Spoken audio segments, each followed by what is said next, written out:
Okay, this is like take number 2. I did the whole spiel and my little action camera here was not recording.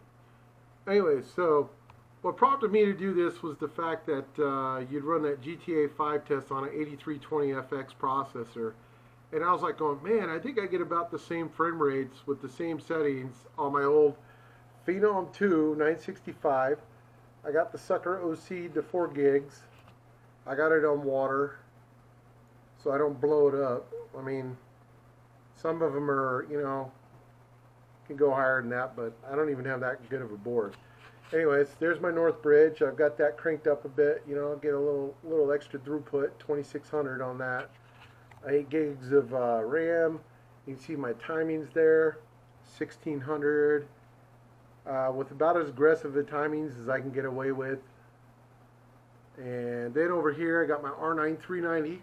So yeah, this card is way less powerful and just shows how badly that FX chip is bottlenecking that 1070.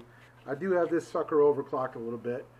This is a FXX, FXX. Why am I saying two X's? Anyways, you know what I'm talking about, XFX.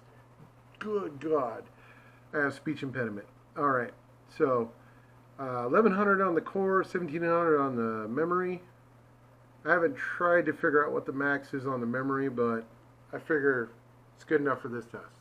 So anyway, so there's no shenanigans going on here.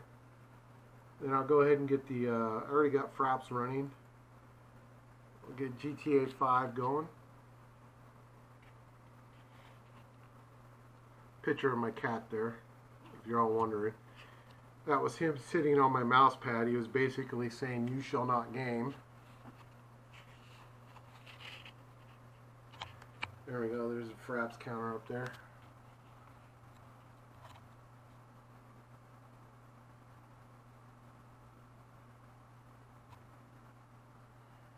Of course, GTA 5 girl. Is she even a main character? I swear, because shouldn't she be a main character? I've never seen her in the game. I've played through the story mode like twice, so I'm either really fail at the game or I didn't realize she was in there somewhere. Okay, here we go. It won't have sounds. And hang on one second. Oh, that was terrible. Don't slide around on me.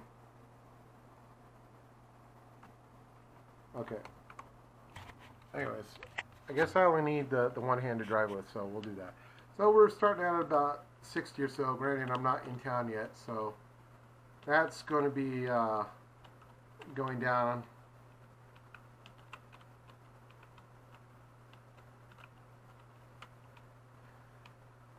Yeah, because I was wondering exactly how much performance I would gain by upgrading to an FX series. Like if I was able to find a cheap AIM 3 Plus board, I could still use my Phenom until I could afford or find if I found a great deal on a used one or something like that, and then slap an FX processor in there. But from the looks of it, it doesn't look like I'm going to gain a whole lot. So let's boogie downtown where there's more traffic and vehicles and stuff. It really make my CPU hurt. Now I'm running an all-in-one water cooler on that thing, so I think the limitations for my overclock on my Phenom II is basically my cheap motherboard. It's a 770 chipset board, and it's got 4-phase, so it's not really an overclocking board. So I guess I'm lucky to get 4 gigahertz out of mine and have it be stable. At least most of the time it seems stable. So yeah, I mean we're having some dips down in the 40s, down here. I don't think it was much less than what you were getting going through town on that 8320. That just shocked the crap out of me. And yeah, so right here in town, 53. I'm not moving, but there's buildings, cars, stuff going by. I usually don't dip below 40 too much. Anyhow, let's see. Let's get into the settings so you can see what I have it at. That might help if I click the right thing. So let's see. We're FXAA, I don't know if you had that on or off, or if you had MSAA going on, VSync off, population density and stuff. I didn't pay too much attention what you had that set at, but this stuff I did crank up to very high.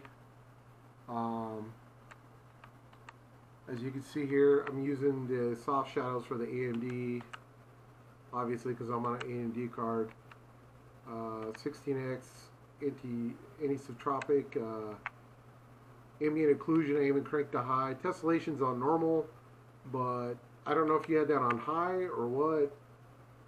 But anyways, tessellation isn't a very good AMD thing anyway, so I think you'd probably forgive me if it didn't match exactly for this comparison. But yeah, so anyways, I just thought that was interesting how badly that 8320 was bottlenecking the 1070, and it leads me to believe that I might as well just save my money up for Ryzen at this point and buy like a Ryzen 1600X, because it doesn't seem like I'd probably eke out that much more performance. Maybe I'd get better stable low end frame rate, but I think I'd still have the problems of my R9 390 is definitely bottleneck, because I've had this in a i7 4770K, and it definitely performed much better in that. Maybe about 10 to 15 frames, something like that, but it also was better on the lower end. It didn't dip down quite as much. Anyways, if you happen to see this, hopefully I can throw a link in there and you might actually catch it and watch this. For everyone else, I don't know, let me know what you think. I also do write articles for a little website called benchmarkreviews.com. I review all sorts of things, mostly cases at this point. That was my last review anyway. It was a nice Vantex micro ATX case. But anyways, enough of the plugs for my own stuff. But anyways, all right. So yeah, let me know what you think in the comments below.